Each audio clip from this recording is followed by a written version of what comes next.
on est sous la jurisprudence du Conseil d'État. En fait, on décide de rien, on décide de continuer d'utiliser des outils qui existaient déjà. Simplement, on voit bien la limite de l'exercice. Si on interdit de manifester à un endroit, les manifestations peuvent se dérouler à côté. Si on veut aller dans cette logique, c'est la logique que nous avons mise sur la table depuis très longtemps. C'est l'état d'urgence. C'est le seul moyen qui permet effectivement d'interdire clairement les manifestations. Là, nous expliquer qu'on remplace le préfet de police par le préfet de la région Aquitaine et en matière de maintien de l'ordre, sauf erreur, il y a eu aussi des incidents graves à Bordeaux, il y a eu aussi des incidents graves à Toulouse.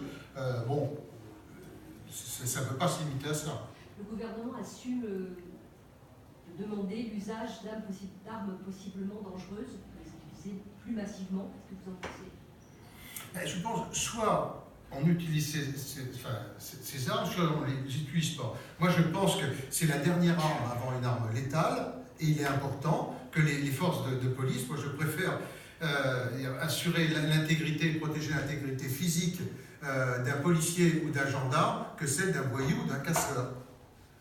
Quand on a vu les comportements qui étaient ceux des casseurs, bon, voilà. On voit bien qu'il faut utiliser les moyens qui sont à notre disposition, et ces armes sont des moyens à notre disposition. Et les gens qui viennent là, viennent en connaissance de cause.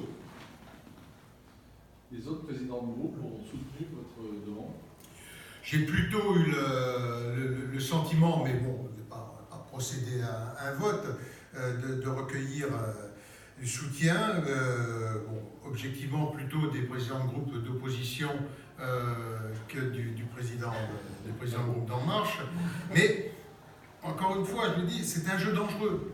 S'ils ne font pas... Il y a un vote, comment ça se passe? Non, la majorité est majoritaire. Donc à partir du moment où le président de l'Assemblée dit qu'il reprend la proposition, elle se fait, voilà. Mais refuser de la transparence, c'est un jeu dangereux. Moi, je veux bien qu'on attende l'audition du ministre de l'Intérieur et de la ministre de la Justice, mais je pense que ça ne peut pas... Puis l'audition, on sait comment ça va se passer. On va avoir un tunnel de chacun des ministres. Il faut avoir une vraie discussion et puis des éléments très concrets. J'ai donné une instruction à tel moment, à telle personne, elle était suivie, elle n'a pas été suivie. Pourquoi? Une initiative individuelle a été prise, à quel moment, sur quelle instruction? Enfin, c'est ça qu'il faut qu'on sache. C'est bon? Eh bien, merci.